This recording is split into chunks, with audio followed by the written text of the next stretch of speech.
Hello, everyone, and welcome to the Plug in Play podcast. I am your host, Henry, and this is your checkpoint for video game news, reviews, and hot takes that nobody asked for. And I have a very special episode for you this time. If you didn't know, I am currently out of country. I'm on a plane right now. Maybe not right now, but you know, I'm in another part of the world at this very moment. But I didn't want to leave you without an episode, so normally we have a nice, current events, what I'm playing kind of podcast, but obviously I can't do that if I'm not there in the present to tell you what's going on. So we have a nice, fun themed episode this time. We have a top games of, or game of the year episode. So, of the years?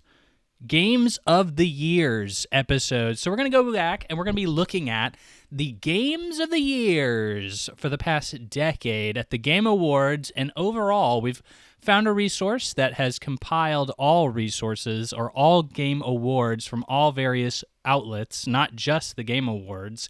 We're going to be kind of comparing the two and see how they match up, because everybody likes to point fun at those awards to see how they pan out, but I'm going to be the one to finally figure it out once and for all. Who's right? Is the Game Awards just a load of BS? We're going to find out here. And at the end of the episode, we're going to be going over predictions for what we think the Game of the Year of this year, 2025, quarter century, is going to be. So, before we get into that, I can finally say it. Why don't you like, comment, and subscribe? Because we're on all the platforms, baby. We're on Twitter or X, whatever you want to call it, TikTok, Instagram, YouTube. Why don't you give us a follow, give us a like, give us a whatever, man. You can listen to us on any platform you want. That's Spotify, Apple, Podcast Addict. I even am now on Amazon Music, so you can listen to me there. It'll be a fun time. It's all Plug in Play Pod 1. If you're looking for the username. And while you're at it, why don't you send us a little email? You can be a part of the show. You can send me a question, comment, concern at pluginplaypod1@gmail.com.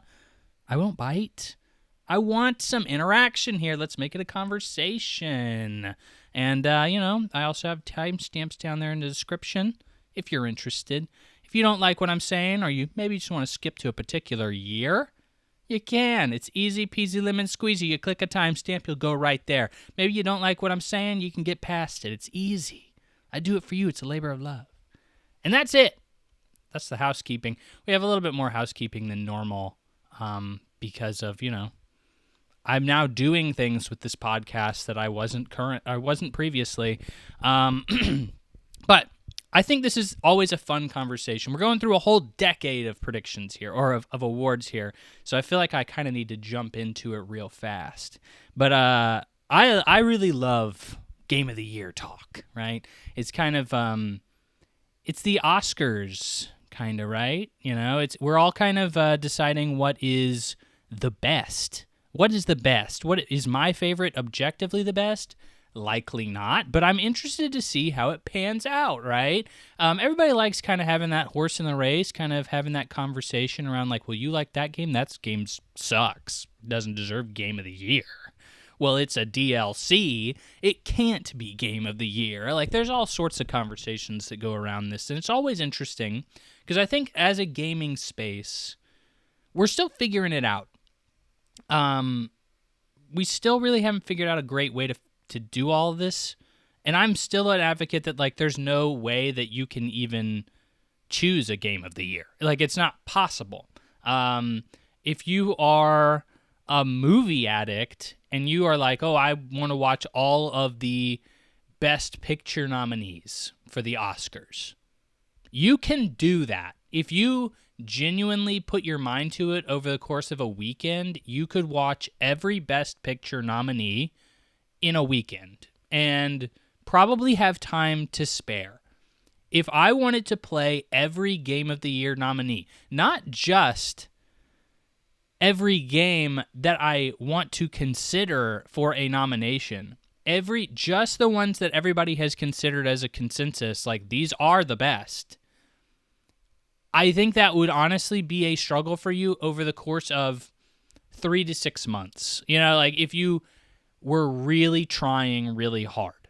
games are simply more of a time commitment. A lot of games are 60 to 120 plus hours.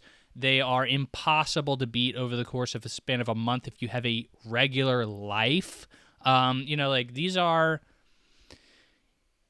very hard to commit to things, or not hard to commit to, but very time commitment heavy things, right? On top of that, there's 1,000,001 games that are coming out.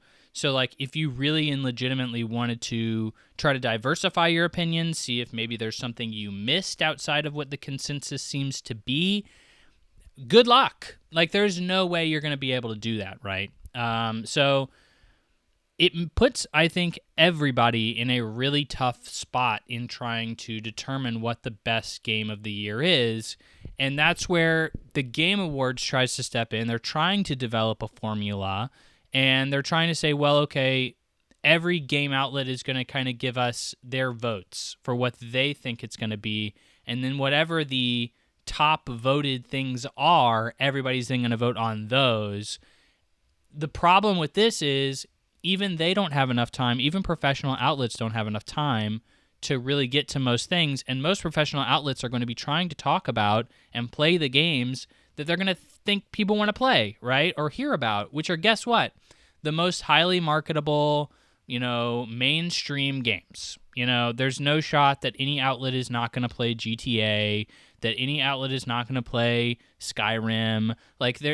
Those are just games that are non-negotiables, and that typically, comes with most of the games that get nominated for Game of the Year. They're Nintendo titles, they're big IPs, they're things that are normal for you to see in the gaming conversation. They're not going to be these wild cards that, are something different or interesting. And there's definitely exceptions to that.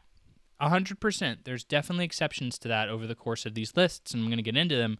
But there's also obvious ones that fall off the beaten path that, maybe get one Game of the Year nomination over all outlets on the entire internet. So, I'm going to go through them, and I'm going to say, well, obviously, we know now this game is really cool, and just nobody touched it. Nobody knew it was cool because it was some indie game that didn't have any marketing behind it, and it just kind of had word of mouth to grow. So that's obviously going to take longer than a few months within a year to get it nominated for Game of the Year. So it's obviously going to come and go before it can even be nominated, right? So, with all that said, I think this is an impossible task. I think you cannot determine what a Game of the Year is, however you want to determine it. It's impossible because we just don't have enough time in our lives, or in a year, I should say, to make time for all these great games, or just games in general that could be good. So, with that being said, we are going to go through 2014 to 2025 Game of the Year awards. We're going to list off all the nominations for Game of the Year, the winner, and then we're going to go over to a nice little website that I found called GameFA.com. If you're interested, they compile all of the Game Award winners from all different outlets, smush them together, and say this one won 186 whatever Game of the Years. It's number one. It won the most Game of the Year awards, so it's the number one Game of the Year. I think that's a much better way of kind of determining it and kind of getting a better picture of how things shook out and what people thought at the time than just kind of a blanket, here are the nominees and here's the winner. So, without further ado, let's get into 2014. 2014, I almost did 2015 to 2025. And then 2014, I saw the winner. And I said, I cannot not talk about this. So, the Game Awards nominees for Game of the Year for 2014 are Bayonetta 2, Dark Souls 2, Hearthstone, Middle-earth, Shadow of Mordor, and Dragon Age Inquisition. With the winner, Dragon Age Inquisition. That's right, the game that, well, from the studio that's probably about to be shut down, and from the studio that just put out a game that really not many people liked and was very divisive in a lot of different ways.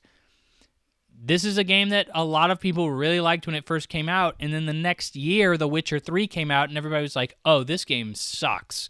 I I don't think I've heard a single positive word about Dragon Age Inquisition ever since it won Game of the Year. It has been clearly one of the more divisive games of the year, and one of the things, I mean, if you go back and you play Dragon Age Inquisition, you'll just realize that it is a bog standard open world, and its side quests are god awful.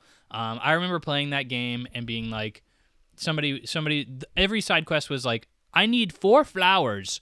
Bring me back 4 flowers. And then you would go and you'd get 4 flowers and you'd bring them back and they'd be like, thank you. Now I can make the medicine to save my mom. And then like that would be it.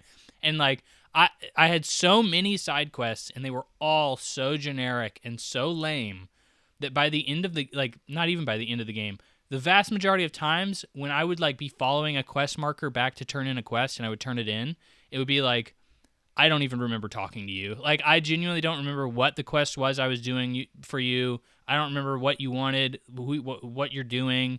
Like, I guess thanks for the XP. I'll be on my way. And, like, it's really archaic and really unfortunate that, you know, like, something like, I don't know, Bayonetta 2 got snubbed. I honestly, not really. When I look at the rest of these, I see, like, they're all good, but like all of them are not going to be games that are going to win Game of the Year. Like Middle Earth: Shadow of Mordor is a good game. I love the Nemesis system, but like overall, it's just a good game. It's not a great game. It's just a good game.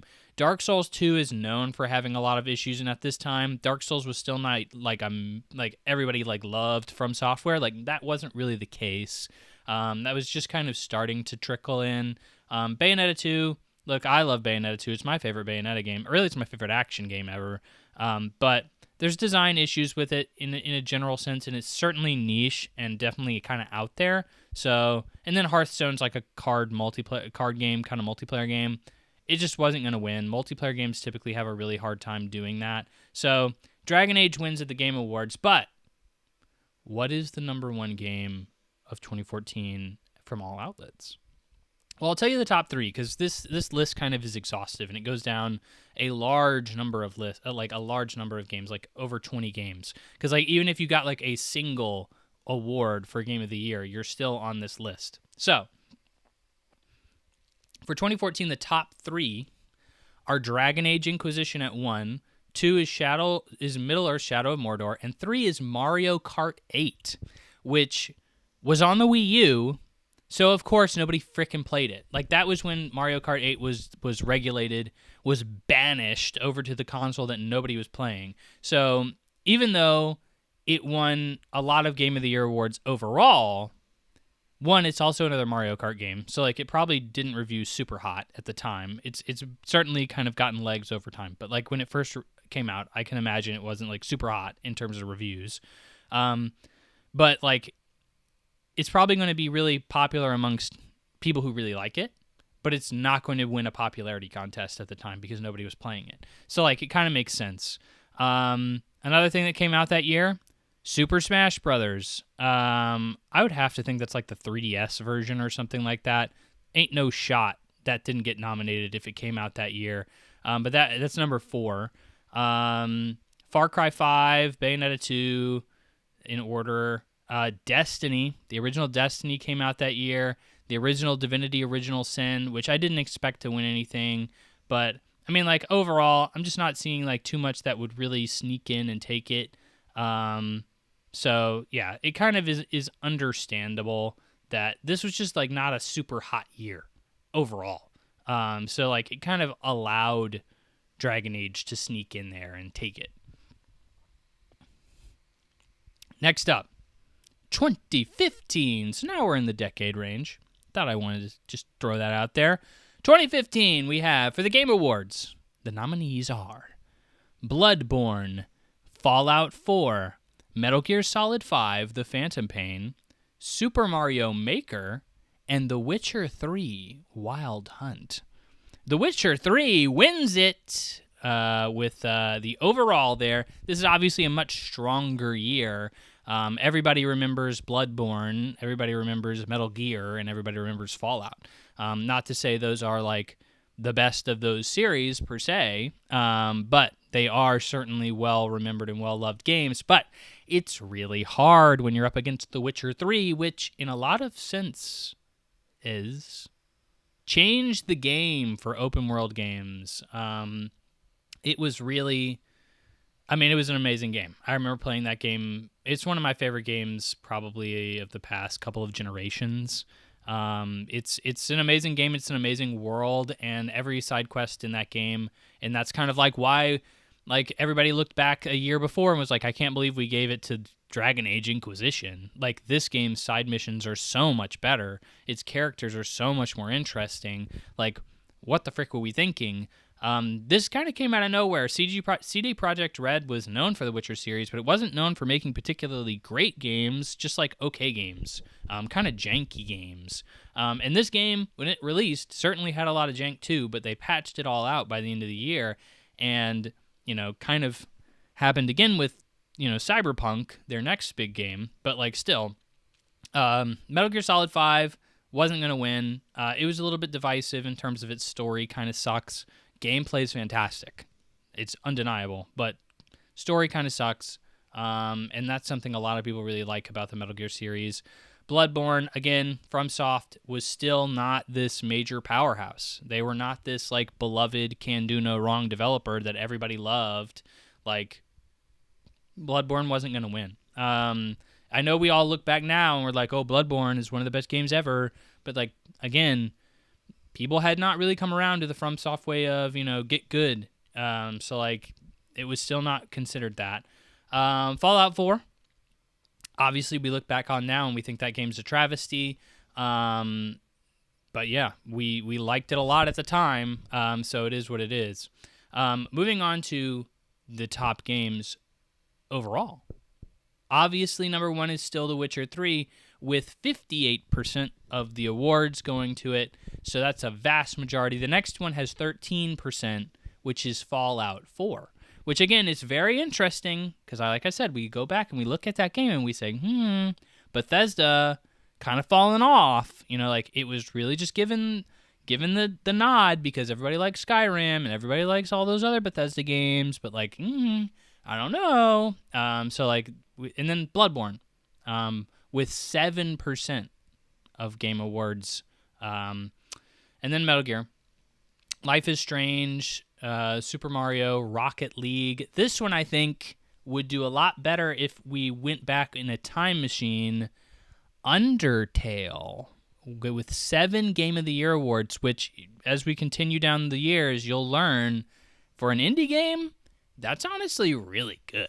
It's 7 awards for an indie game is something you just don't see very often. You normally see one. It'll get one guy who's really championing it. But Undertale was already kind of sneaking up. But I think nowadays, if we went back, that would be a lot higher. Batman Arkham Knight, lower on the list than Undertale, and Life is Strange, with 4 awards. People were not very happy with that game at the time. They didn't like the Batmobile, but I still think the game's solid overall, for sure. Assassin's Creed Syndicate is on the list. I think it is the first and last time you will see an Assassin's Creed game on these lists. Very funny to think about how that series just kind of fell off in a lot of ways. Some interesting picks on here as you keep going. Digimon Cyber Sleuth with 1 award. I just thought I'd throw that out there.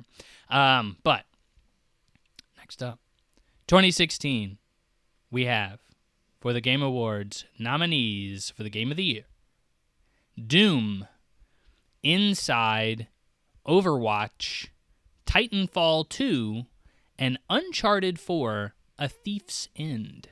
Now, this really caught me off guard at the time, but the winner is Overwatch. I said earlier, multiplayer games normally don't get the nod, but Overwatch was a massive deal. It blew up. I don't even like multiplayer games. I'm not a big multiplayer gamer, and Overwatch, it hooked me. I remember playing that game for 3 months, pretty much nonstop when it came out, maybe a month and a half, 2 to 3 months, something like that. it was the first time I ever engaged in like what the meta was. I was like, what the frick is a meta? Like I had never played a game enough to really understand what a meta was, multiplayer wise. And I was like, oh, this is what a meta is, because I played a character and I was really good with him. It's like, oh, well, the meta is that character right now. And I was like, oh, I didn't realize that. And then I came back like a few weeks later and they had nerfed him. And I was just like, oh, that's what he's not the meta anymore. Like, what is the meta? I was like, if I play the meta, I can win. So I was like, I got to find the meta. But like, yeah, that game was a phenomenon. It also had the Blizzard push. But like so did Hearthstone. Hearthstone, like we were just talking about, was nominated a couple years back, and it didn't win. Overwatch was way more of a phenomenon, way more of a mainstream push. I'm surprised Uncharted 4 didn't take it. Uncharted 4 was actually the highest rated of these games. Overwatch was a 90 on OpenCritic, and Uncharted 4 was a 93. So just because you got the highest reviews doesn't mean you win Game of the Year, which is also a very interesting aside. Inside was like the indie. They started kind of getting to a point where they would throw like an indie game a bone at the Game Awards every once in a while. Inside was reviewed very well. I am one of those people who's like, yeah, Inside's like an artsy game. It is what it is. I'm not like a huge Inside stan. I get why people like it, but like, I've played better games with better twists and better, more intriguing worlds. Like, it's interesting what they did, but it didn't blow me away.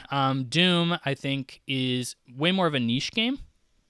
A great game. It's easily my favorite of the new series, but was it something that would resonate with everybody or just sweaty FPS gamers? That's your question here, and I think the consensus is Overwatch you can play as different classes that can appeal to different types of gamers.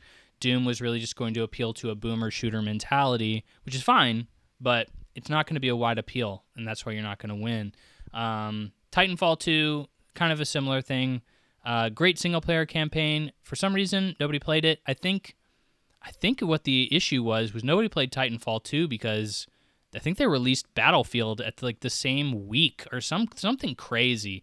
There was some major overlap with EA there. They basically sent out Titanfall 2 to die, and so it did. It basically completely fell off immediately, and we never saw a series sequel or anything else again, even though they kind of had that in development in the back end for a while, but they eventually canceled it. We eventually got Apex, though, which is technically set in the same universe, but, I mean, not the same thing, obviously, at all.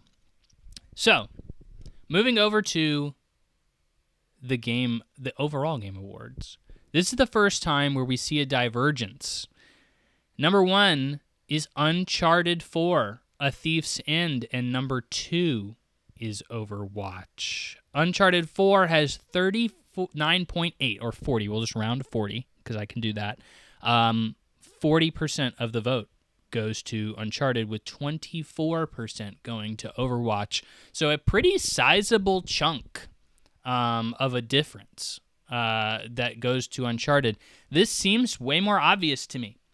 And it's obviously just who the Game Awards was polling as the industry journalists and, kind of the math that they do incorporating user votes as well, because I'm pretty sure that is something the Game Awards do. It's like a portion of the vote is user related. So it's not all just gaming journalists. But clearly Overwatch was just more popular amongst the people polled, but overall, from everybody, Uncharted wins it. Number 3 is actually Doom. Number 4 is Battlefield 1, a game that was not even nominated. Number 5, very interestingly, is The Last Guardian, which is such a mid-game in my personal opinion. But, from a huge developer, obviously the guy who made the Shadow of the Colossus, considered to be one of the best games of all time. So that was going to get something. Number 6, not nominated yet again in the Game Awards, Dark Souls 3. Not nominated. They nominated Dark Souls 2, but Dark Souls 3, which is considered one of the better games in the series, not even nominated. Number 7 is Inside, which is where you kind of get like the oh, yeah, it was kind of thrown a bone, probably because it was an indie game. Admittedly, it is reviewed higher than most of the games that I just read, but, in fact, all of the games that I just read, but not as many people thought it was better than those games, which is, again, a weird dichotomy, right? A few games that didn't make the list: Final Fantasy 15, Dishonored 2, The Witness, Pokemon Go, surprisingly. We'll get into some things later, but like you'd think that would have made the cut. And Civilization did not make the cut that year either. But that's all the games there. Again, interesting to see what falls off. Number next, 2017. That's the number that comes after 2016. For the Game Awards, we have Horizon Zero Dawn, Persona 5, PlayerUnknown's Battlegrounds, what a blast from the past that is, Super Mario Odyssey, and The Legend of Zelda, Breath of the Wild. The winner, of course, as we all know it, The Legend of Zelda, Breath of the Wild. Funny enough, Super Mario Odyssey actually reviews higher. It has a 97, one of the best Metacritic/OpenCritic scores ever. And Breath of the Wild has a 96, funny enough. So, PlayerUnknown's was a phenomenon, understandably nominated, introduced the Battle Royale mode that we all know Fortnite for today. Persona 5, I mean, that was really the first game I think that catapulted the Shin Megami Tensei/Persona series into the mainstream. Persona 4 was definitely something that American audiences took hold of and was really beloved, but like Persona 5, it was like everybody was playing that. Horizon Zero Dawn, another big budget open world game from Sony. I really liked the first game, really intrigued me, really got into the world, so totally worth it. Nintendo obviously sweeps here. I understand the flaws in both Super Mario Odyssey and Breath of the Wild. I personally am the platforming god, the platforming king, as I continuously refer to myself as on this podcast. I obviously am biased towards Odyssey, but I also think that Breath of the Wild, while it does push forward like open world exploration and like traversal within those worlds and interaction within those worlds, I think overall the game is still has a lot of issues in terms of it's just an empty world. It's boring. Like the main content in that game is not very interesting, and it really turned me off of the game.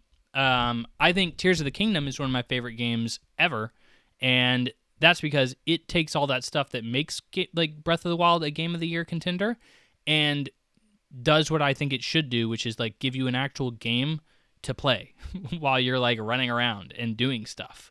Like it's not even close to me. But what did everybody think? Overall, what happened here? Number one for overall is, of course, Breath of the Wild with 57% of the vote, absolutely destroying the rest of the composition here. Number two, however, you'd assume it'd be Odyssey, right? With one of the highest reviewed games ever of all time. It's not, though. It's Horizon Zero Dawn, sneaking in with 14.9% of the vote overall. Kind of crazy. Because I don't think we look back on this game super fondly. But again, I love Horizon Zero Dawn. I have very fond memories of it. I think it probably hasn't aged well. I think it's just another open world game now. But I love the world. I love the concept. And I think the combat, especially towards the end of the game, really got into it. Really enjoyed that game. Super Mario only having 8% of the vote is astounding to me that it didn't do better. I thought it would be a pretty neck-and-neck tie between Breath of the Wild and Odyssey. But Odyssey was more Mario. And while more Mario is still great, it's not revolutionary. And I think a lot of people saw Breath of the Wild as something that was revolutionary, and they rewarded it for that. And I think as we continue to go down, we'll see some people kind of rewarded for just being different.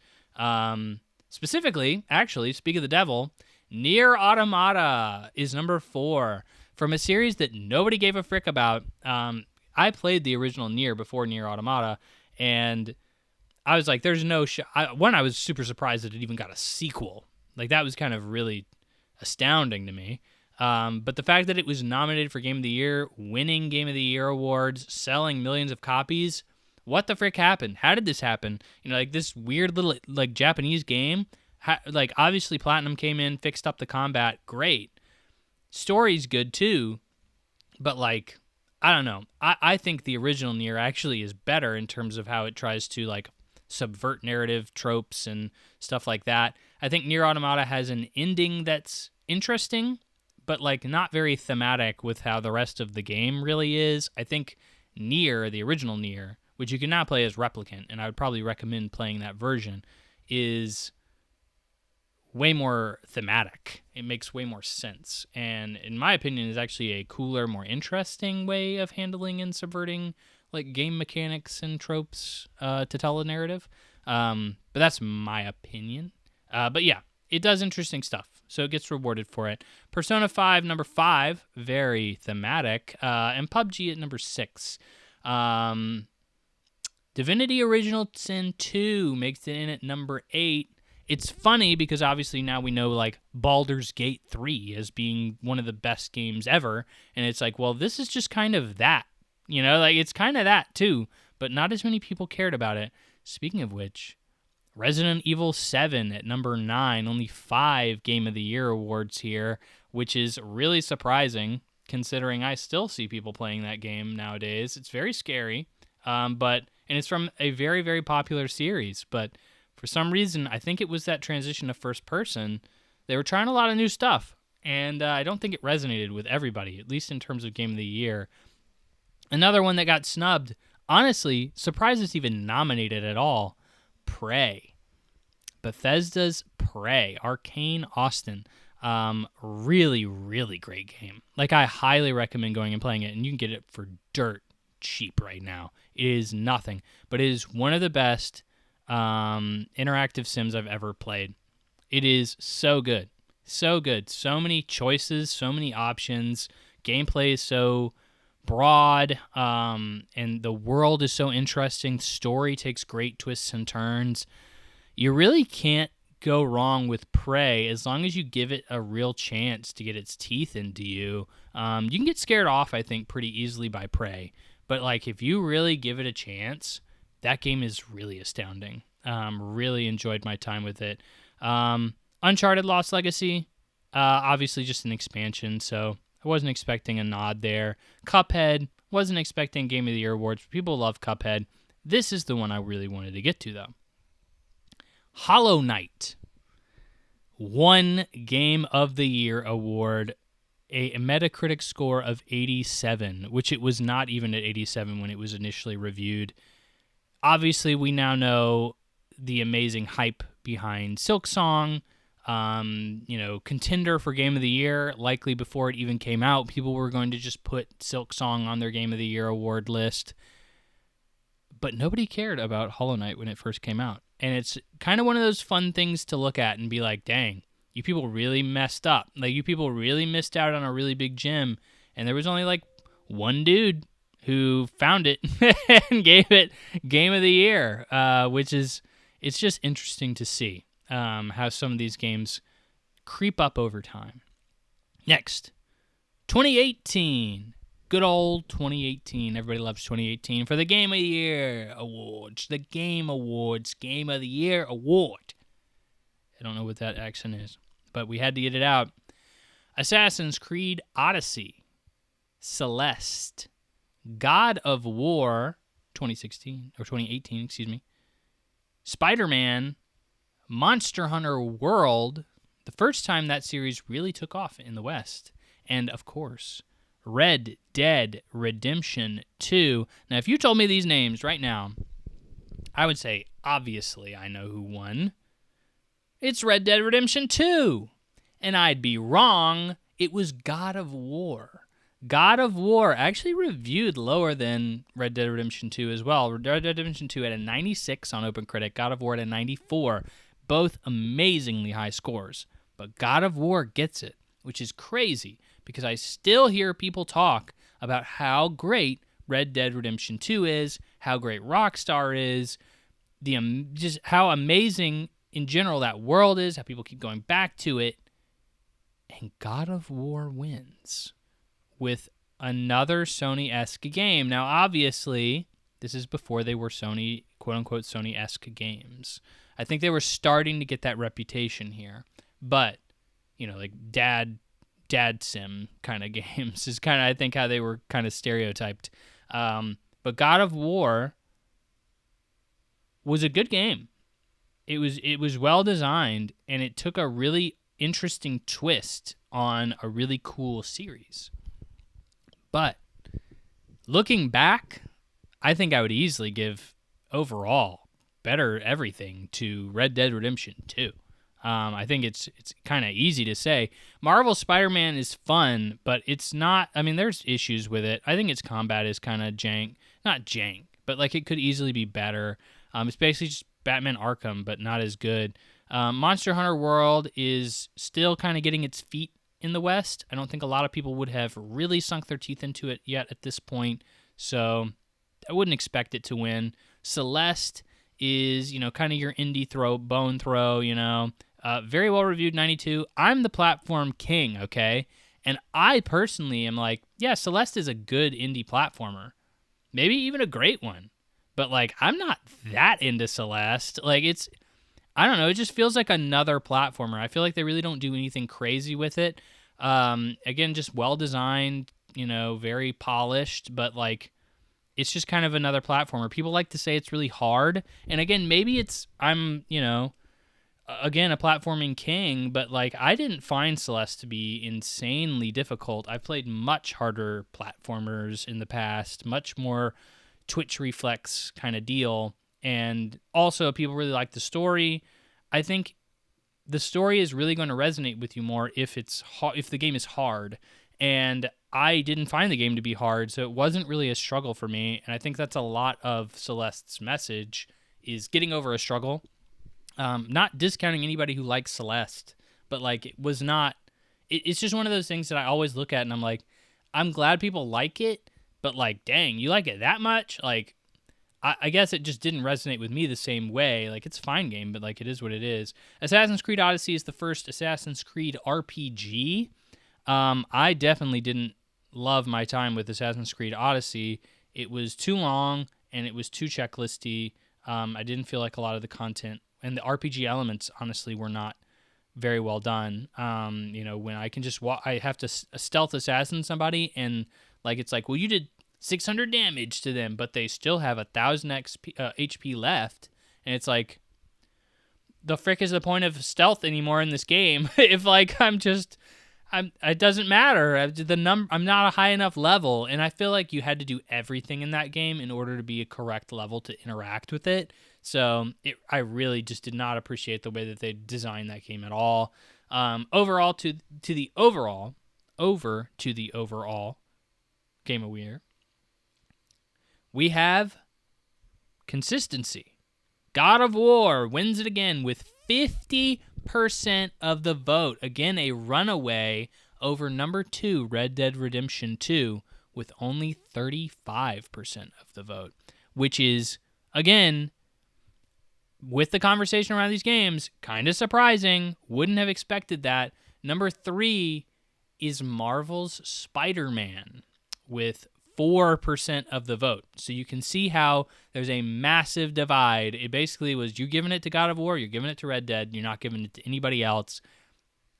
Kind of surprised to see Marvel Spider-Man up that high, considering we have Monster Hunter World, which is number 5, and Super Smash Bros. Ultimate, which maybe got ported to Switch, if I had to guess, that year.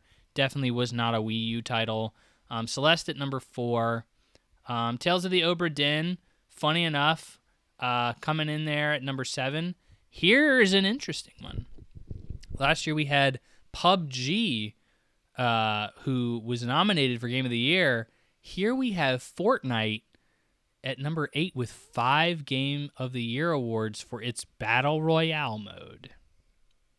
Interesting to see how the Titans begin. Not many people really took a look at Fortnite. I mean, it kind of blew up pretty quick, but like PUBG was considered the place to go for the Battle Royale for a long time. Astrobot Rescue Mission, I want to give that a kind of shout out. It is number 9 with 4 Game of the Years. Nobody has a PSVR headset. Nobody will have a PSVR headset. Very sad. I did. Really enjoyed that game. One of my favorite VR games. Really a really great game in general. I'm not going to say one of my favorite games ever, but it's like really very, very well done VR game. Tetris Effect, another interesting one that kind of pops in there. Assassin's Creed Odyssey, funny enough, which was nominated for Game of the Year at the Game Awards, has won Game of the Year award from some outlet in France. Maybe a little bias, Ubisoft obviously being French. So obviously that game didn't get many votes, and surprisingly so. I think that is just clearly one of those industry bias, kind of like, well, Assassin's Creed is a big game and we all played it, and so it's one of the 5 games I played, so I might as well nominate it. So I think that one certainly didn't deserve to be a nominee. Beat Saber, probably one of my favorite games ever, but of course it's a VR game, so nobody freaking played it. And then Subnautica came out that year as well. Got 1 Game of the Year award. Ended up being the sequel ended up being the number 2 most wishlisted game on Steam. So clearly people missed out on that as well. Next up, 2019. 2019 consists of, for the Game Awards nominees, Control, Death Stranding, Resident Evil 2 Remake, Sekiro, Shadows Die Twice, Super Smash Bros. Ultimate, and The Outer Worlds. Interestingly, 2018 had a few people giving Smash Bros. Ultimate Game of the Year awards, so I have no idea how that ended up happening. It probably came out in December, if I had to guess. Some people probably gave it their Game of the Year because it came out in December. Obviously, the Game Awards, there is a cutoff, like mid-November or something like that. If you don't have it, if your game isn't out yet, you don't get considered. So that's probably why Super Smash Bros. Ultimate got carried over. And The Outer Worlds. I don't think I said that one yet. So, very interesting list. The winner is Sekiro, Shadows Die Twice. After having games snubbed from being in Game of the Year talks, after having games being nominated that didn't win, we finally have a FromSoft game that wins Game of the Year. I have not played Sekiro. It's one of the few FromSoft games that everybody likes to talk about that I haven't touched. I have it on the shelf. Have not popped it in. But I've heard it's the hardest of all of their games because of the emphasis on the parry mechanic. Funny enough, throughout the course of the show, Death Stranding actually wins the most awards outside of Game of the Year. It wins more awards than Sekiro Shadows Die Twice. Obviously a game that was very divisive. The sequel, very well loved, but Death Stranding has an 83 on OpenCritic. Not very good. Same with Control, also with an 83, but that's like, I don't know. I think there's issues with Control, but there are a lot of people who really liked Control when it came out. And then The Outer Worlds. This is, I think, one of the best games like ever made, to be frank. If you like exploration in games, Outer Worlds is my favorite game ever when it comes to exploration of a world, of a universe, whatever the case you want to call it. It is truly a magnificent game, and it's an 83 on OpenCritic. It's one of those things that's like, well, obviously we should have considered that more. You know, like I think looking back, we probably messed up in talking about that one. And then obviously Resident Evil 2. I'm surprised that didn't win, or excuse me, I'm surprised Smash didn't win. I would think Smash is like a solid lock, but I think recency bias probably took over here. A lot of outlets probably were not thinking about Smash Brothers when they considered their Game of the Year nominations because it had come out so long ago. So overall, and this is a very divisive year, very, very divisive. And the first time that like the awards are really kind of very different than what you see at the Game Awards is 2019. Guess who comes in at number 1 with the most Game of the Year awards? Death Stranding. This game that was really divisive. People, I mean, I'll go ahead and say it. It's one of my favorite games probably ever. Can't wait to get around to Death Stranding 2. It is the first game that made me think that art was like real. Normally I look at like a Picasso or something. I'm like, okay, that's a nice, some colors on a canvas or whatever. You're really expecting art to have this emotional resonance with you, and most art doesn't do that. Death Stranding, for whatever reason, had that emotional resonance with me. It made me feel things and think about things, and it was in a way that was just way different than what I expected. And I think it's not a game for everybody. It's not ever going to be a game for everybody, but I think it's a game everybody should try. And it wins Game of the Year awards with 118 awards, 25% of the vote. Now, as you've seen, we've been talking about these percentages because got a little bit of tism up there. I like the numbers. 25% is really low. When we were talking about 50%, 45%. That's typically what these Game of the Year winners are. So what's number 2? Resident Evil 2 Remake with 94 wins, 20% of the vote. So it only beats it out by 5%. This is a little bit more in line with what I would expect. And then Sekiro Shadows Die Twice at number 3. 9 out of 10. That's what I was looking at. And then 18% of the vote. Kind of what I would expect, to be quite honest. And it really makes me think, what the frick happened at the Game Awards? Obviously, there's going to be people who don't vote for Death Stranding because it's divisive. But I would think Resident Evil 2 Remake is not. It's a pretty widely appealing game that a lot of people really like. So where did we go wrong? What happened here? Oddly enough, Control at number 4. Again, I still think that game has a lot of problems, but again, it resonated with a lot of people. Star Wars Jedi Fallen Order at number 5. Definitely think that game has problems. I don't even mind the fact it wasn't nominated. Disco Elysium at number 6, which is very interesting. Also a very interesting one to leave out. And then Fire Emblem, 3 Houses at number 7 with 12 awards, 2.6% of the awards, which is really interesting. That one didn't get nominated, you'd think, right? This is obviously the big outlier here is where is Smash? And it's very obvious that most people didn't consider Smash because the Game Awards schedule works different than how theirs did. So that's why there's such a differentiation with the Smash bit there. And maybe why the vote is so horrifically skewed towards Sekiro in a way. It could be the case. Outer Wilds comes in at number 9 with only 10 awards. I don't think a lot of people played it, so there's just not going to be a chance for that one. And then somehow Untitled Goose Game at number 10. That game is not fun. It's just a meme game. Sorry. I had no fun playing that. Some interesting ones that came out this year that did not make the cut.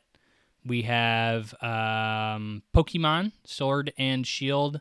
That was the game that got me back into Pokemon. I actually really liked Sword and Shield. But obviously, those games are all mid objectively, so it should not be nominated for a Game of the Year award ever. That's just Pokemon. Borderlands 3 also came out. I also think that series is kind of mid, but has its really big fans. Days Gone, surprising anybody gave it a Game of the Year award. Gears 5, and Devil May Cry 5. All came out that year. Pretty big year, but yeah, all those games I wouldn't expect them to win a big Game of the Year award. So, makes sense. Next up, everybody's favorite year, 2020, the year that the world came screeching to a halt. The nominees for the Game Awards are Animal Crossing: New Horizons, Doom Eternal, Final Fantasy VII Remake, Ghost of Tsushima, Hades, and The Last of Us Part 2. This is it's weird looking at this list because it's very similar to a lot of games that I'm I'm currently playing. Hades 2 obviously just came out, at least at the time of recording, and Ghosts of Yotei just came out, so like that's interesting. And then Final Fantasy VII Rebirth was my game of the year last year. Obviously, my game of the year that year was Final Fantasy VII Remake, one of my favorite games ever. But who would I think would have won this game of the year? Probably The Last of Us, yeah. And The Last of Us won. The Last of Us Part 2 wins it. I remember playing this game during the pandemic, and that game is so depressing. It is so hard to play. Dang, that game is only like 20 hours, but it feels like 40, man. It is a depressing slog. Well done game. Very, very well done game. But it is an emotional freaking roller coaster where you're stabbing pregnant women in the stomach. Like, it's heavy frickin' stuff. Animal Crossing, probably the first time this game ever became a mainstream success. Very successful, obviously, due to the pandemic. And good for it. I think those games are boring, but I'm not a slice of life gamer. It's just not my kind of jam, so like I get it. A lot of people like to point out Ghost of Tsushima was like snubbed. They're like, oh man, how did Ghost of Tsushima not win? That's crazy. And it's like, well, it was up against so many juggernauts. Like, I'm sorry, but the Ghost of Tsushima is never going to freaking win. It's a cool game. It does some cool things. But it's another open world game, and like that's just not going to win against like a super polished linear narrative game like The Last of Us, or a massive phenomenon that took over America / the world like Animal Crossing, or a nostalgia fueled bomb like Final Fantasy Remake. You know, like it's not going to happen. Hades 2 is probably poised to be a real contender for Game of the Year. I think Hades was the clear, like, indie bone throw, where they just kind of throw an indie in there. Good for it for making the rounds. It was never going to win. Funny enough, actually the highest reviewed game of all the games on this list. Last of Us was a little bit divisive, though, and probably had a few more people reviewing it to kind of give a little bit of diversification in those numbers and bring it down a little bit. But still, a very packed year for gaming here. Overall, though, who wins it out? This is interesting. Obviously, the number one pick is The Last of Us Part 2 by a long shot with 50% of the vote. The next contender, number 2, only got 11% of the vote. And I do find it to be an interesting winner here, or an interesting runner-up. Hades, with the runner-up position, 75 Game of the Year awards, actually tied. I take that back, actually, looking at the numbers here. It is tied for number 2. Ghosts of Tsushima is tied with Hades for number 2, both having 75 Game of the Year award winnings, which is kind of crazy, right? What's even crazier is what is number 4 / number 3, however you want to say it, is Cyberpunk 2077. Does not get a nomination. But wins 42 Game of the Year awards. Obviously, we all know Cyberpunk 2077 was a massive crash, like a train wreck that everybody couldn't stop watching when it first came out. It was the first game to ever be removed and refunded from PlayStation Network. It was a massive, absolute destructive force for any credibility that CD Projekt Red had. Now, of course, it's actually a cool game. But at the time, that game was absolutely abysmal. So the fact that anybody would give it a Game of the Year award just kind of almost shows how much hype people were riding on that. Because it was like a game people were like putting all of their hopes and dreams into and expecting it to be like a world that they could live in for years. It's weird to see how expectations for like that and like No Man's Sky played out, because both of those games were like, it's almost delusional the amount of hype that went into those games. People really thought that they were going to be like the second coming of Christ, which is kind of crazy. Number 5 is Final Fantasy VII Remake, 37 wins, 5.6% of the vote, followed by Animal Crossing, Surprised is that low, to be honest. 4.9% of the vote, 32 wins. And Doom Eternal, way down there, 14 wins, 2% of the vote. Dang. Yeah, I mean, like, I expected Animal Crossing to be so much higher. It was such a cultural moment for the pandemic that everybody rallied around. I just assumed it would be way more successful in terms of Game of the Year awards. But the gamers that are going to be playing those games are casual gamers and not the people playing Final Fantasy VII Remake and, Hades and stuff like that. Hades still popped off way more than I assumed, though. It's the indie of this, but it's also from Supergiant Games. And Supergiant Games has made a lot of really cool games before Hades, so people were probably already talking about this game well before that. Interestingly enough, Half-Life Alyx is also on this list, right below Doom Eternal.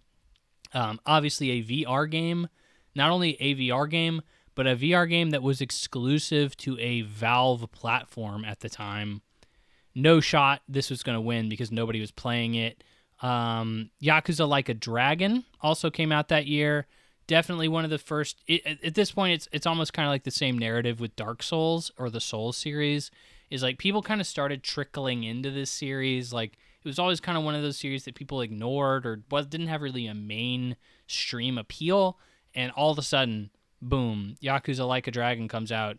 Really, Yakuza 0 was the first game that I think started that trajectory. And then, like, after that, it was like, oh, yeah, people really like Yakuza now. It's a Game of the Year contender every year. That's just, like, I think you people are going to get real sick of that series real fast. But, like, that's just a veteran Yakuza fan talking. I honestly don't even consider myself a Yakuza fan. But, because I've gotten so, like, they're so similar. Each entry is so similar. I can't stand them anymore. Like they're just, maybe I'll try out Like a Dragon one day, but like, because it's actually different. But like most of their games are so similar, they're pumping them out so quick. There's just no change, and they're so long too. I can't force myself to do it anymore. Ori Will of the Wisps also made it on there. Fun little nomination. I'll throw out, 13 Sentinels just to say it. Very awesome game if you like visual novels. It's one of my favorites ever. Tony Hawk Pro Skater 1 and 2 remake also on there. Yeah, that's kind of the bulk of it. There's a few other. Genshin Impact came out that year, but ain't no way that was going to frickin' win anything. So understandable. Next up. This is an interesting year because even looking at the nominations, I'm like, dang, this year wasn't very strong, was it? 2021 nominations for the Game Awards are Deathloop, It Takes Two, Metroid Dread, Psychonauts 2, Ratchet & Clank A Rift Apart, and Resident Evil Village. My personal game of the year was It Takes Two. Really wanted to give it to Psychonauts 2. It was a close second, but like, because I'm a big Psychonauts fan, but I think It Takes Two was just so expertly made. It definitely won my game of the year that year. And funny enough, people happened to agree It Takes Two winning it out, which is so crazy to me. It's it's a co-op game from EA that like, obviously you have to have somebody else playing it with you, but like it just didn't seem like a typical winner over Game of the Year. You would have expected, probably looking at this list, probably like Resident Evil Village to win, or Deathloop even. Even though I think Deathloop is probably the worst game on this list. But like still, like I don't think anybody feels in particularly very strong about any of these games is the problem. Looking back on this year, I don't see anybody talking about really any of these games crazily like they weren't massive impactful moments for the gaming industry. Like I think of Hades as a big moment. I think of Ghost of Tsushima, a big moment. Last of Us Part 2, a big moment. Doom Eternal, big moment. Animal Crossing, big moment. Final Fantasy VII Remake, big moment. That's all 2020. All the nominees. They were all something everybody was talking about, everybody was interested in, and everybody liked. But like all of these games, I think were for specific people, or for like a very general audience, and didn't really appeal to anybody specifically, and or a large number of people specifically, or one or the other. It was either too broad or too focused, and I think it really didn't give anybody a sense of identity for any of these games. So like, yeah, It Takes Two, I think, is easily the best designed game out of all of them. But like, does it deserve a Game of the Year award in like any other year? Probably not. But like, still a great game that I would highly recommend if you're ever looking for a co-op game. It's one of the best ever made, if not the best ever made. Next, for overall, who would take it? This is another divisive year with only 20% of the vote, but It Takes Two overall with 88 wins. Most people agree It Takes Two. What I would expect is number 2, which is Resident Evil Village, with 60 wins. And number 3 isn't even nominated, Forza Horizon 5, which makes sense. These car games are one of those kind of games that just totally sneak up on me. I'm always like, Gran Turismo? Who the frick cares about Gran Turismo? I never hear anybody talking about Gran Turismo. And then it's like, well, it's one of the best-selling games of all time. I'm like, wait, what? Who the frick is playing this? And it's like, well, the dude who is at the bar, your coworker, your manager, like that dad at the ballpark, he's the one playing this game. And there's millions and millions and millions and millions and millions of them out there. And they don't care about video games, but they do care about freaking cars and driving fast. So, like, they're buying the games. So, very interesting that gamers as a whole was like, no, we don't want to recognize Forza, but we did in, like, an overall picture of people giving Game of the Year awards. Number 4 is Deathloop. I think that game really is not that interesting, but it's just what we had that year. I remember playing that game and being like, yeah, this is fine, but I can't believe this is up for a Game of the Year nomination. Like, it's good, I guess. There's some interesting ideas here, but none of them feel really great. So, yeah, I would probably not play Deathloop now if somebody gave me the option. Metroid Dread at number 5. Halo Infinite didn't even get a nomination. Number 6. Returnal. Psychonauts 2 at 8. Way down the list. Ratchet & Clank at 9. Way down the list. It's funny how these games got put on the list, but then there were some things I would just consider so obvious to be on the list and didn't make it. On top of Marvel's Guardians of the Galaxy somehow got nominations at all. 14 wins. Number 10 overall, which is crazy because the only time I ever hear people talk about that game is how nobody played it, which I still think is accurate. But, it's funny it won so much. Inscription somehow comes in there. And that's really, I think, the vast, nothing too crazy I'm seeing for the rest of it. So those are your big hitters, your heavy hitters for 2021. Number 2022, and year number 2022, we have for the Game Awards nominees, A Plague Tale, Requiem, Elden Ring, God of War, Ragnarok, Horizon Forbidden West, Stray, and Xenoblade Chronicles 3. A very interesting year because I remember it being pretty contentious between God of War and Elden Ring. Elden Ring being, again, a very big moment, very big cultural touchstone. Everybody loved Elden Ring. God of War being the big, super high budget, well-polished, story-driven, narrative, linear game that typically does very, very well and is accepted very widely. Who would win in my eyes? I actually gave Game of the Year that year to God of War, Ragnarok. That was my Game of the Year. Funny enough, I think about Elden Ring a lot more. I think about the journey and the adventure and the fun that I had in Elden Ring a lot more. And I genuinely think it probably deserves my Game of the Year more. I always am more interested in narrative like linear narrative action games. Like that's just my genre I really typically enjoy, and I think Ragnarok is a fantastic one of those. It really should have been 2 games, and they mashed it all into one and gave you just this really epic roller coaster of crazy stuff going on, high budget, high quality action set piece moments, a cool world to explore, fun combat, cool characters. Elden Ring, obviously, we all know it's just an experience. It's an experience. It's hard to describe without having play without actually playing it, and it definitely sticks with you. I feel like I still remember the layout of that world really well, and I don't remember half of what happened in God of War Ragnarok.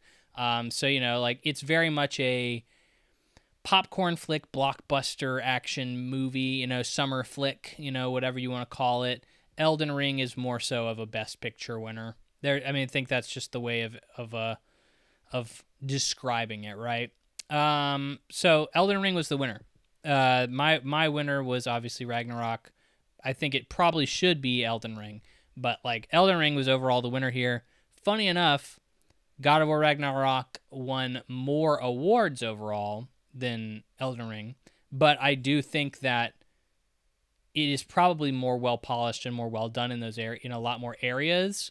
It's just the final product is so unique and interesting with Elden Ring. It's hard to really compensate for that. Even so, even though the production values are so much higher with Ragnarok. Plague Tale Requiem, I don't know how this game made it on there. I played like half of it on Game Pass, and I was like, I saw people giving it Game of the Year, and I was like, what the frick is... I don't know what you people are smoking. Like, this is such an okay game. Like, I don't know how you're kind of deciding this is the best. Like that when you have Elden Ring and when you have God of War sitting right next to it, how the frick did you get to this conclusion? Horizon Forbidden West, I didn't really like the sequel that much. It just felt like more Horizon. I didn't really like the story as much. I didn't really like the world as much because I felt like I had seen it. I had been there. I had done that. I don't need it anymore. Stray, holy frick. What the frick is this doing on here? This is a mid-game that does nothing particularly interesting other than the fact that you are playing as a cat. The cat animations are like realistic, and I guess that's what gets it the nod. Internet loves cats. The gameplay isn't particularly interesting or fun. The world isn't particularly crazy either. The story doesn't really do anything fantastic. There is nothing really here that I can say is like great. This is one of the weirdest Game of the Year nominations I've ever seen. Is Stray. Xenoblade Chronicles 3, I keep hearing people say it's really, really good. I have not played any of the Xenoblade games. They are all sitting on my shelf, waiting for me to play them, but like I have not been able to get around to them. Maybe one day when I have millions of hours to devote to frickin' 3 different JRPGs that are all 60 hours long. Maybe, but like, I don't know. Pray for me. We'll see. But overall, who won? You'll be interested to know Elden Ring takes it home with a whopping, the highest thus far, 73% of the vote. Wow. 73. I think it's deserved. But dang, God of War at number 2 with only 18% of the vote. That's crazy, dude. That's crazy. It was a blowout. Again, I think it's well deserved, but I just expected it to be a little bit closer. Like, that's just so massive. Number 3 is a game that wasn't even nominated at all.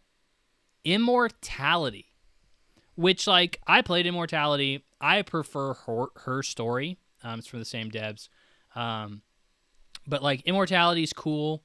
It's an interesting experience if you've ever wanted to go through and, like, dive through footage and kind of... There's interesting twists in there, too, for sure. But Immortality is definitely experienced. Played it on Game Pass when it came out. It's a cool game. Very interested to see it here, though, as number 3 overall for this year. Such a strong year. Number 4 is Xenoblade Chronicles. 5, Horizon Forbidden West. 6 is Pentiment, the game that nobody seems to give a frick about, which is interesting. Vampire Survivors, a game that basically started an entire genre. Yeah, the game is definitely like could be a better game from a whole experience, especially when it launched, but it's hard to deny that the gameplay is not like super cool and super fun. A Plague Tale Requiem at number 8. So that was, obviously one of our game of the year nominees at number 8. Stray at number 9. Cult of the Lamb at number 10. And then we have some interesting picks that kind of get, lower down here. You get, 2 or 1 awards each. Citizen Sleeper, interesting pick. Power Wash Simulator, Rogue Legacy 2, Marvel Snap, you'd expect to see a little bit more of, and Tunic with 1 Game of the Year award. I think a lot of people talk more about Tunic than you'd expect. So interesting picks. I like seeing the ones that kind of just squeak in at the end there with like one guy who's like, oh, this has to win. This has to be up there. Next, 2023. I think this was one of my favorite years for gaming ever, to be quite frank. 2023, we have Alan Wake 2, Baldur's Gate 3, Legend of Zelda Tears of the Kingdom, Marvel Spider-Man, Resident Evil 4, and Super Mario Brothers Wonder. Very interesting list here. Funny enough, my top 3 games, this is the first year this has ever happened. My top 3 games of that year actually are all on there. In fact, I played all of these games, which is also quite a rarity. There's always like 1 or 2 that I don't get to or don't want to play. But in this case, Alan Wake 2, Baldur's Gate 3, and Legend of Zelda Tears of the Kingdom are all in my top 3 games that year. My top 3 was actually Legend of Zelda, Alan Wake 2, and then Hi-Fi Rush. And then I played Baldur's Gate at the very tail end of the year going into 2024. And I was like, this is so amazing. I'm changing my answers, scratched out my answers on the test and went back and put in a different one. So it's Baldur's Gate as my number 1, Legend of Zelda, and then Alan Wake 2. All fantastic games. Obviously, hard to deny a Super Mario Brothers 2D game in here. It's not typically the ones the critics go gaga for, but they are the ones that sell the best because they're easier for people to control. They're easier for a general audience to play. And then Resident Evil 4 Remake, obviously, going to do really well. One of the best games ever. They just made it again. So how are you going to mess that up? Winner, of course, is Baldur's Gate 3, which is very funny because Divinity Original Sin 2 was not nominated when it came out and did not get very many Game of the Year awards either. So very interesting information there. So over to the top games, you'd be surprised to know. Baldur's Gate 3, winning it out with 53% of the vote. Tears of the Kingdom with 21% at number 2. Here's the thing, is I was like, a Legend of Zelda game, it's a lock. It's a lock for Game of the Year. Who wouldn't give it to a Zelda game? Because I genuinely believe Zelda has a lot of bias in the industry. I'm not a huge Zelda guy. I've played all 3 Zeldas just to be like, hey, I know what you guys are talking about now. Like, you can't act like I don't know what you're talking about. Because, for the longest time, I didn't have a Nintendo console. So it's like, I have to play these games. But I eventually played them all, and I was like, dang, you people are really overhyping this series. I don't know what it is about those games. They don't resonate with me in the same way. I think they're fine. They're just very video games to me, in a way, is the best way to describe it. They don't really resonate with me. I don't find them to be incredibly fun. I find them to be the journey is probably the most fun thing about those games. Gameplay and everything else is kind of fine in most cases. Combat, not very great. Exploration, I feel, is almost a requirement, not necessarily fun. So, I have complicated feelings about the Legend of Zelda series, I'll say. But like, it's hard to deny that people are not nostalgically connected to the series. Most people played these games when they were kids or played one of them when they were kids, really resonated with them. And I never was able to do that. I played all of them when I was, like in my 20s. And, like, they're just going to love this series because that was a series they grew up with, And I totally get that. Nostalgia is a very powerful influencer in your decision making, and I understand that. But the fact that Baldur's Gate wins, a game that I think is kind of a niche, it's kind of a niche genre. Obviously, it's a very dedicated fan base out there for games like this, but like, dang, like that's not something I'm gonna be like, like, hey, guy in the office who likes going to Monday Night Football at the bar, like, did you play Baldur's Gate? And like, he's gonna be like, yeah, I know about Baldur's Gate. Like that's kind of crazy that kind of it got that big. I don't think it got that big, but like it had a much bigger reach than I think most people would have expected. Alan Wake 2 at number 3 with 11% of the vote. Resident Evil 4 with only 3% of the vote. A massive takeaway, or a massive gap from 3 to 4, which is crazy. And I think a lot of it is Resident Evil was a remake. It was a remake. It didn't change too much, which is fine. Alan Wake 2 is new. It's different. It's innovative. Loved Alan Wake 2. I'll sing its praises forever. But like Resident Evil 4 is objectively fun, but it is more of that. 5 is Marvel Spider-Man 2, which I think is, again, kind of the same. It's just like another Spider-Man game, and like they didn't really fix anything. They just kind of made more of that, and that's fine. It just is what it is. Number 6 is pretty surprising to me. Armored Core 6. Fires of the Rubicon. This was, I think, really hoisted by the fact that it was From Software, the makers of Dark Souls, who made this game. Kind of crazy that it's up that high. Seems really niche, especially because every other game before that was really niche. So it's kind of crazy that it got that much, like, many people looking at it. Number 7 is Super Mario Bros. Wonder. Crazy that that's that low, considering it is a Nintendo first-party IP that was rated really well. And then, of course, we have a few honorable mentions to throw in there that I think are interesting. Hogwarts Legacy makes it on there with 5 wins, 0.9% of the vote. This was obviously a very controversial game when it came out. I think a lot of people politically were like, I can't add this to my Game of the Year awards because it's, like J.K. Rowling is bad and stuff like that. I don't know. That was a whole situation. That was a real whole situation. But, like, the game is mid as frick. The game is so mid. It's so mid. It's crazy that was a controversy, and it's crazy that it sold so well. Because, like, yeah, that game is just mid. It's just super mid. Final Fantasy 16. You would think a mainline Final Fantasy would do so much better. 3 Game of the Year awards. I think that game is also mid. If you play the demo, you've played the best part of that game. The game never gets better. It is all the best story beats are in the demo.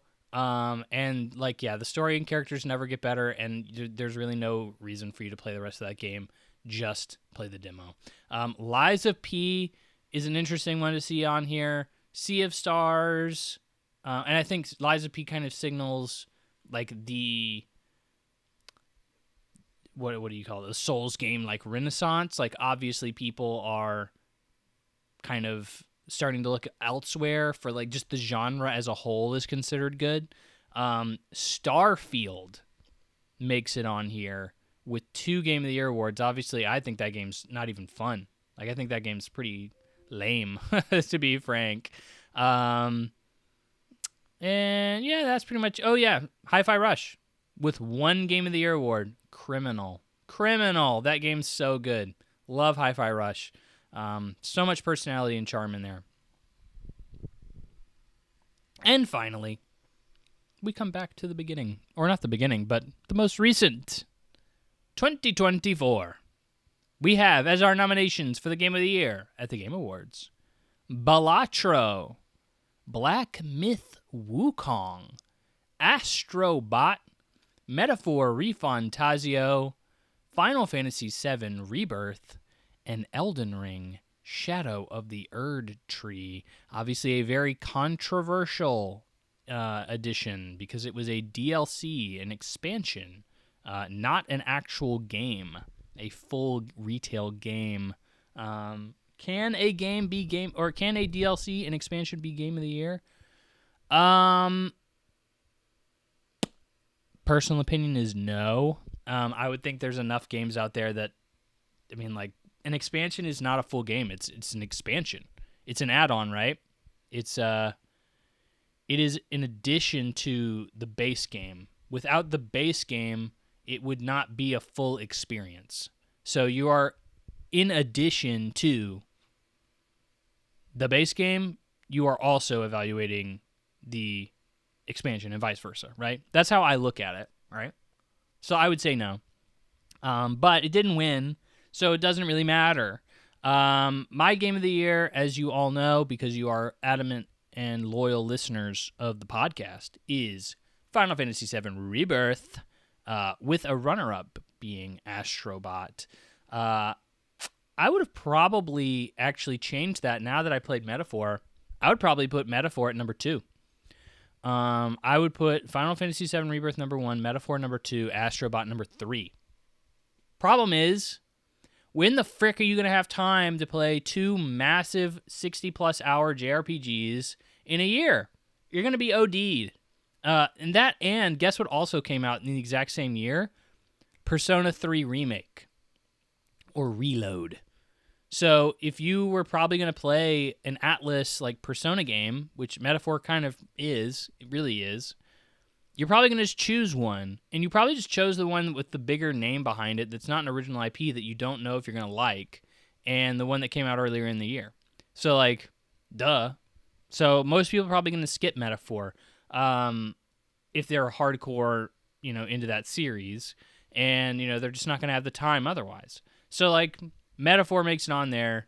I'm finally able to incorporate that. It makes it sound like I don't like Astrobot, but, like, Astrobot's a solid 3D platformer. I think it is heavily carried by the fact, like, it has so much nostalgic references. I'll be frank. Like, without a bunch of references to various gaming IPs, I think, like, Astrobot gets knocked down to a really good, if not a great, 3D platformer with, like, very simplistic movement and, like, world design that's, like, fine. And I think that's not something that everybody is going to be like, yeah, that's game of the year. Like, I think you're going to have people have these really big, goofy smiles on their face when they see frickin', I don't know, Master Onion from frickin' Parappa the Rapper and be like, oh, I remember that. And, like, remember that, kind of thing. And, that's just it's what plays well. And I think that's what's really going to, and it admittedly, Astrobot is like a celebration of gaming past. It tries to do that, and it tries very hard to do that. But a lot of that is just the references to other gaming franchises. It tries to put that first and foremost in front of you and, like, tell you that. But it is, like, overall, it's not like a celebration of gaming. So, like, it is what it is. Astrobot wins. Astrobot is the highest reviewed game of the year, and it also wins game of the year. But let's see what overall people thought. Yeah, it also wins, obviously. Astrobot wins game of the year, 36% of the vote. The next runner-up is actually Final Fantasy VII Rebirth. So, interesting to see, with 12% of the vote. So it's a pretty big runaway for Astro. And number 3 is Balatro, funny enough. And then Black Myth Wukong, which still am so confused how this made it on the list at all. And then Metaphor Refantazio, and then Indiana Jones and the Great Circle. It was on my top 5 of the year. I guess now it's not because I knocked it off because I played other games. But this was a game that was really making the rounds for Game of the Year contender. People were really putting it up at the time. It came out right before Game of the Year noms. And people were like, yeah, this game's really fun. I really like Indiana Jones. And, like, it is a good game, and it's a great Indiana Jones game. Like, if you like Indiana Jones, you cannot afford to miss this game. It's so good. But it's not that great. Like, it's not that great. Like, it's good. It's not that great. At the time, I just hadn't played enough games. Like, I eventually also went on to play Resist, X Resist, or what the frick? It's actually on here. 1000X Resist. Thank you. 1000X Resist. And I was like, this is so much better than Indiana Jones. It would have easily knocked off Indiana Jones off of my top 5. Like, no problem. I think it easily would knock off, now, especially now that Metaphor is on there, easily would knocked off Persona 3 Reload as well. So, like, there's just a bunch of games out there I just didn't get to until way later into the year. But, like, that was a game that I think everybody can confidently look back on and be like, yeah, I think we were riding recency bias off of that. Silent Hill 2 Remake is on here at number 7. Number 8 is Helldivers 2.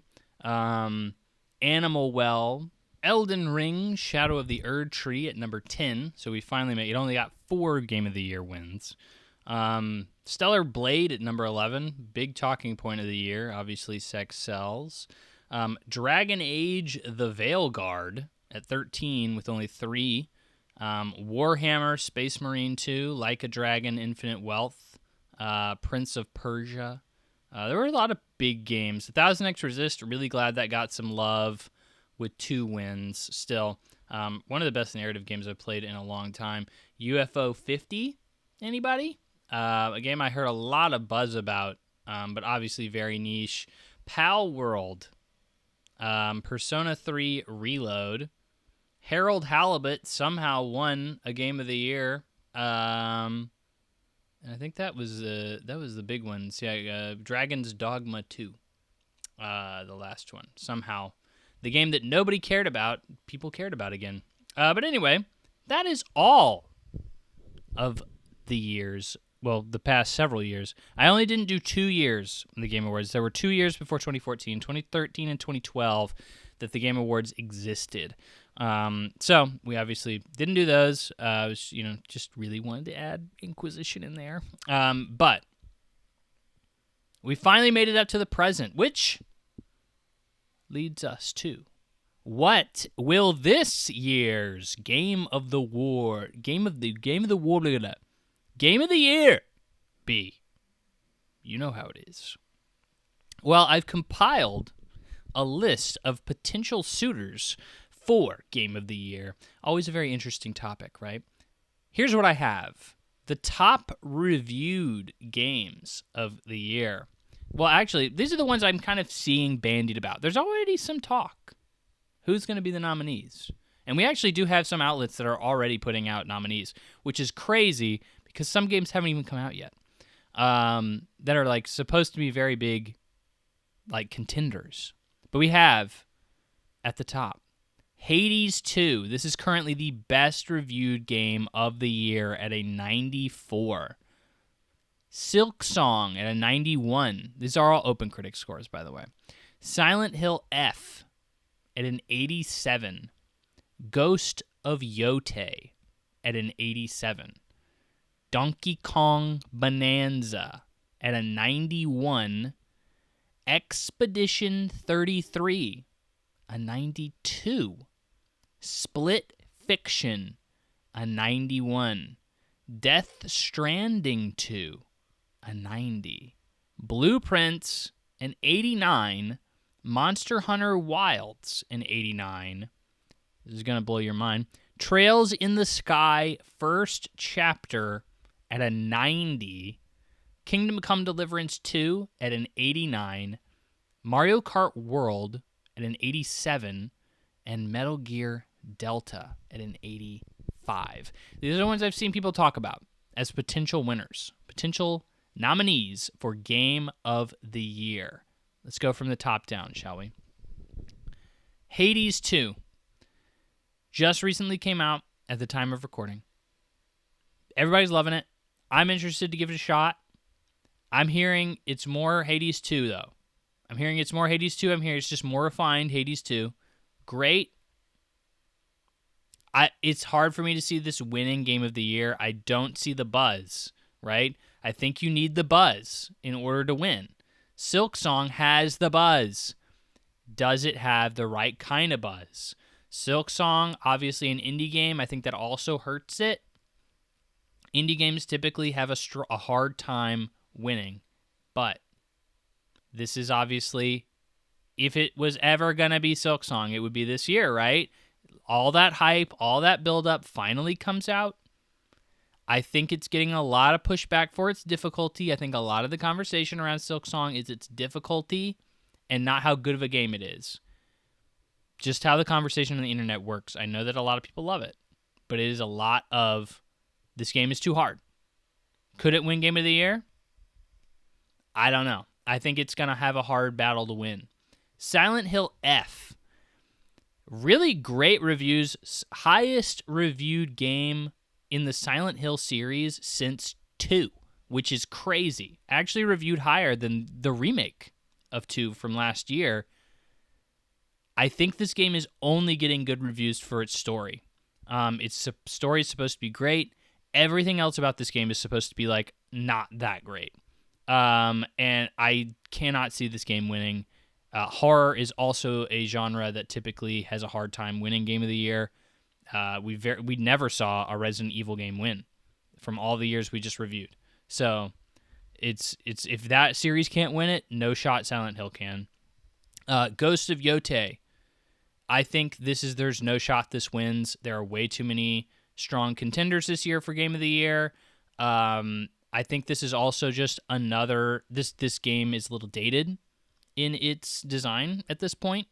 It is another open world Ubisoft checklisty game at this point. It's a very pretty one, but like, does that make it win Game of the Year? I think it's just more of Ghost of Tsushima, and I think there's no way it wins. Donkey Kong Bonanza. Great platformer. I think the buzz on this game has already kind of dissipated. I think it's kind of fading out of a lot of people's minds already. We're already looking at new Nintendo games. We have a Pokemon game coming out. We have a Metroid game coming out. Metroid probably going to score pretty well. I don't know. Like, I think it's a very well-polished platformer. I think it is not perfect, and it's going to have an uphill battle. Here's the big one. Expedition 33 for Game of the Year. I think this is the winner. I think even if this game, in my opinion, is not perfect, the narrative for this game is way too strong. This year is Expedition 33's year to lose. I don't think anything can come along that can possibly beat it. The narrative of this game being a small indie studio that broke away from a big, corporate AAA publisher that wouldn't let them do, put their heart into their work or whatever, and then they made this game that everybody resonated with and had a great story and great combat and a great world. There's too much here with the narrative. There's way too much here with the narrative for it to be passed over. It will win. It will win. Simply on the narrative alone, the context around the game, not necessarily the narrative itself, but the context of it within the gaming industry. I think it's so hard for this game to not win. Split Fiction, it's one of the highest reviewed games of the year, basically a continuation of It Takes Two in terms of its design philosophy, and that game won Game of the Year by a long shot. I think there's no way this game wins. I think the hype for this game has died down. I don't think anybody even remembers this game came out this year, to be quite frank. It's been such a big year that I don't think anybody even remembers this game came out. There is no way it is going to win Game of the Year. It's unfortunate because I do think the game is incredibly fun. Love it. But I think there's no way it wins Game of the Year. Just because there's too much competition. It's too much competition, and it's all too different. It's all too innovative. Death Stranding 2, 90, one of the best reviewed games of the year. I can't see it winning again. This is for some reason people have really come around to Death Stranding. Obviously, the first game was an 83 on OpenCritic, and now it's a 90, and like that's great. People have figured out, like, oh, this game is really cool. But I think it's still divisive. I think there's still people that are going to say, I think there's something else I liked more. I think it's going to get passed up. Blueprints. I did not resonate with Blueprints, but I also didn't want to. I'm not a puzzle game guy. I heard it's a pretty long game if you really want to delve into it super deep and really go, find all the nooks and crannies that the game has to offer. I also don't hear people talking about this game anymore. The narrative behind this game has softened. It has fallen off. I think it was, even at the time, it was like people either love it or don't want anything to do with it. And, I think that's going to hurt it. You can't have a game for Game of the Year be like that. It needs to have a general appeal in some sense. Monster Hunter Wilds in 89, no shot. No shot it wins Game of the Year. It is currently sitting at like negative reviews on Steam or something like that. It's people have really turned on this game, specifically for like the updates it hasn't or has been receiving. I haven't followed it close enough to say. But like, while this game came out, I think it is obviously a great game. I think it is riding a high on a Monster Hunter, wave right now. And while that's cool, I think it's going to be really hard for it to pull out a win right now with such a negative perspective people have on the game. It's not going to happen. This one's on here. Nobody's talking about this game, but it is one of the highest reviewed games of the year. Higher reviewed than Monster Hunter, higher reviewed than Blueprints, higher reviewed than Ghost of Yotei, Silent Hill F. It is Trails in the Sky, first chapter, with a 90 on OpenCritic. This is obviously not going to win. It is. I played the demo, and it is just an okay.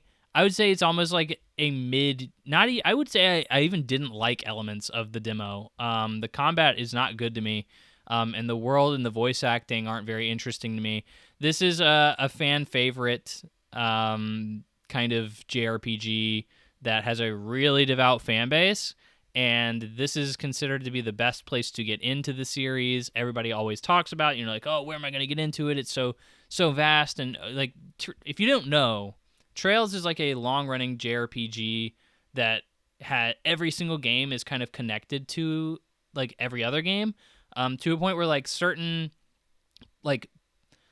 games are based on certain plot twists that happen within other games within the series. So like one of the big twists of like the second game or something is like the inciting incident of like the fourth game or something like that. I don't know because I haven't really delved into the series, but that's kind of the gist of it. So like there is no good place to start because you're spoiling another game in the series if you play them out of order at all. So like you can't just like jump into it without completely effing up, your experience with another one of these games. So it's always a huge problem for Trails fans to tell people where to start within the series. So like this being the remake of the first game is obviously going to make it the best place to start. So I think it's really like a recruitment tool almost. Like the reason this game is getting such good reviews is like it's hardcore fans that are really rating it very highly. And I don't agree with it at all based on my my experience with the demo. This game is like an 82 at best. Like it's not a very solid game. Or it's not a bad game, but it's not like a great game. Certainly not a 90. This game won't even be nominated for Game of the Year. It'll be a long shot away from being Game of the Year. It's just going to be Trails diehards that even give it any awards if it gets any. But let them have their cake, dude. I'm glad they're eating good over there. But dang, not for everybody. Kingdom Come Deliverance 2. Crazy how this game reviewed. The first game is like a 73 or something on Metacritic. It's like not high at all. So like the fact that they clearly just cleaned it up and it's just like, yep, here it is. You can have like an 89. Like, wow, that's all it really took. The first game really just needed a lot of polish. Because I've heard it's like just more of that, just better. But like, I think this was a niche game. I think a lot of people who played it really enjoyed it, but I don't think this was a very wide appealing game that a lot of people super enjoyed, or not super, they didn't enjoy it, but I think a lot of people were scared off from this game. They didn't, or not interested in this game. I'm not scared off, but not interested in the game. So I think it's a low low audience nicher game that's probably going to have a hard time breaking into the nominations. Mario Kart World is nominated because it was the launch title for the Switch 2, and it's a Mario Kart game, and that's about it. It is not doing anything crazy. It is, I mean, like, the open world is so disappointing to me. If you nominate this game for Game of the Year, I think you're discounting all of the shortcomings for this game, and it does not deserve to be Game of the Year. So I wouldn't nominate it, but it seems to be having a chance of being nominated, but I don't see it winning at all. And then Metal Gear Solid Delta, people are throwing out there because that's just the hardcore gaming community. Sorry, nobody else is really playing this game. It's if you're a Metal Gear fan, you're playing this game. I intend to get around to it eventually, but since it is apparently just a 1-to-1 remake of the third game, I have no real incentive to. It's not like I'm getting a new experience playing it this way. So, like, cool, they made it. Give me another reason to go back and play Metal Gear. I have no problem with that, but I'm not paying $60, $70 for it. Like, I'm going to wait until it's like on a steep discount and then really enjoy myself with it. But no way that wins Game of the Year. It's just too much of the same. And then a few other games that reviewed very, very well that I'm kind of surprised aren't being considered at all, even in the conversation. One is not out yet, so I'll go ahead and knock that out, which is Metroid Prime 4. That comes out, December? Early December, something like that. And I think it's not going to be considered for a lot because it's just so late in the year. But, like, technically that's a 2025 game. So interesting, everybody's kind of discounting that. Shinobi is an 88 on OpenCritic right now. Really, really well reviewed. Nobody's talking about it. Smaller game, but very well reviewed. Kind of crazy. Nobody's referencing that. Starvaders is a roguelike game that is doing really well review-wise. Kind of got a big launch from Northern Lion, a popular Twitch streamer. But, nobody played it. Nobody played it, but it reviewed really, really well. In a similar vein, Monster Train 2 at an 88. Nobody's talking about. I think people are waiting for Slay the Spire 2 to come out and just completely destroy this game. Very well, very, very, very well reviewed, but yeah, nobody's talking about it. Same with Citizen Sleeper 2, which had a few Game of the Year. Its first game got a few Game of the Year wins, as I mentioned earlier. 87 came out very early on in the year and reviewed very, very well. And just kind of, I heard nobody talk about this game. Even when it released, really, I didn't hear very many talking about it. So maybe it just came out to its audience and that was it. But, like, very well-reviewed game. Nobody's talking about it. Here's one that I found was very interesting. Very highly reviewed. Obviously not going to be talked about because nobody knows what this game even is. Pipistrello and the Cursed Yo-Yo at an 88. It's kind of a 2D side-scrolling Metroidvania kind of game, but it's like just doing really, really well. Apparently people really like it, but it's like nobody played it. This game is floundering right now, but like because of that, it's never going to be considered. Here's the real one that I just find super surprising. Nobody's talking about this. Doom: The Dark Ages has an 86 on OpenCritic. It would be one of the lower reviewed games of all the games that have come out, but not by much, and not only not by much, but this was a huge game, a huge sequel to a massive franchise, but and people didn't really hate it either. It was just different, It wasn't what people really wanted, I guess. It changed enough to make some people happy, but make other people upset, and I played this game a little bit, bounced off of it, and the conversation around it was so negative. I was like, I got other stuff to play. Like, if it's this negative, I don't really want anything else to do with this game. And I just bounced off of it, and I didn't think twice. And that's crazy from somebody who I think Doom, the original Doom remake, is like one of my favorite games. It's probably one of my top first-person shooter games ever. It's so fun. So fun. Even though I think that game was an accident. I don't think they meant to make it that fun. But, like, still, Doom: The Dark Ages not even being considered in conversations for Game of the Year clearly shows that it was more than just divisive. Like, people were not cool with it.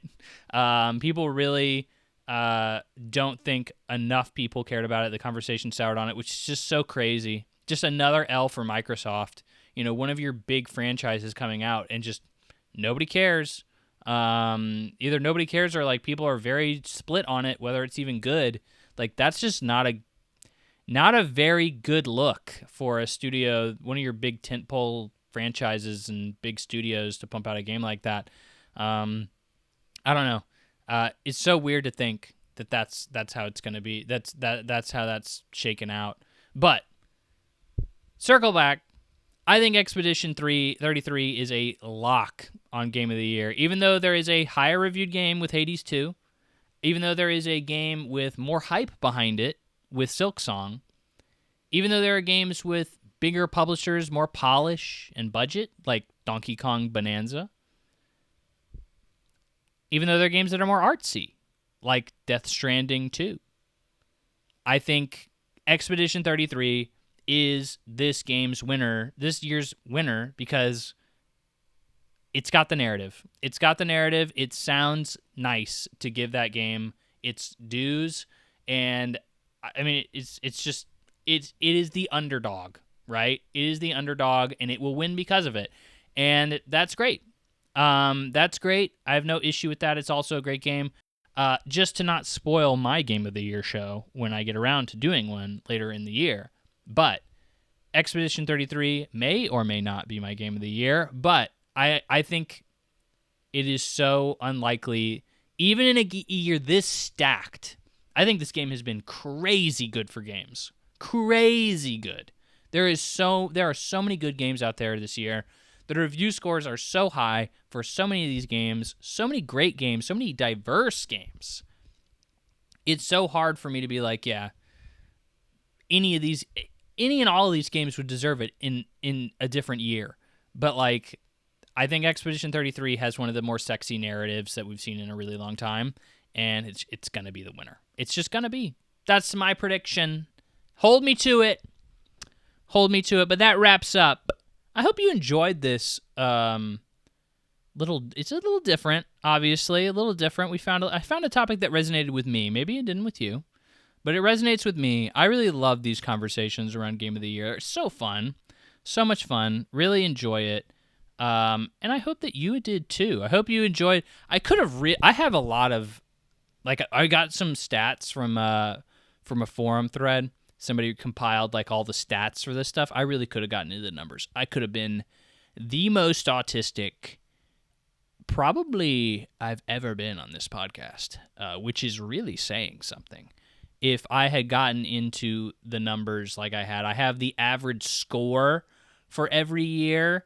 I have obviously the number of awards each game won for that year. Like, they break it down. They break it down into a lot of different stuff, and it's quite entertaining for me. But I didn't want to bog you down. I think everybody typically just cares about, give me the juicy bits. I want to know who won. I want to know who lost, who won, who was snubbed. And I think on these things, a lot of the time, you see a lot of people who get snubbed, and like, they're not even nominated. It's like Hollow Knight. Like, it's understandable. Look, I get it, and that's what I kind of opened this show with, right? Is like, I get it. It's hard. It's so hard to get to all these games, know all these games are out there, to even interact with them in the first place. Critics can't even do it. People whose nose are to the grindstone cannot even do it.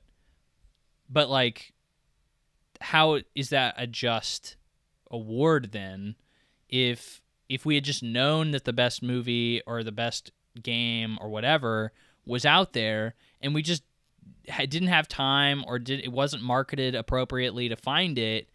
That just seems really unfair, right? And it just seems silly. And I think, you get into a point where it's almost like the Oscars, and I think the Oscars kind of ran into the opposite problem, where it was, like, their opinions on movies were so artsy and so elitist that it was so alienating for everyone else, right?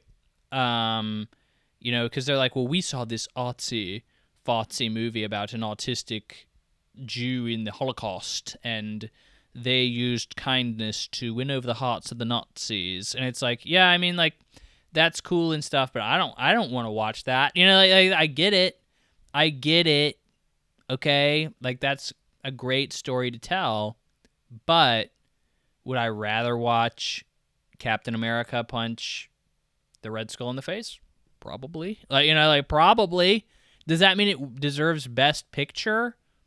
Probably not. But, that's why they nominate freaking Black Panther and Avengers in the Oscars now. It's because, who cares?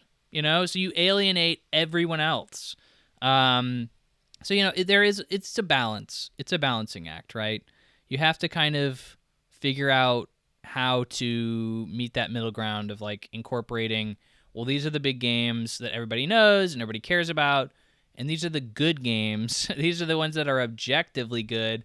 But it's like, how do you define what objectively good is? It's impossible, right? It's impossible. And that's why this conversation is so interesting, because there's no right answer, and there will never be a right answer.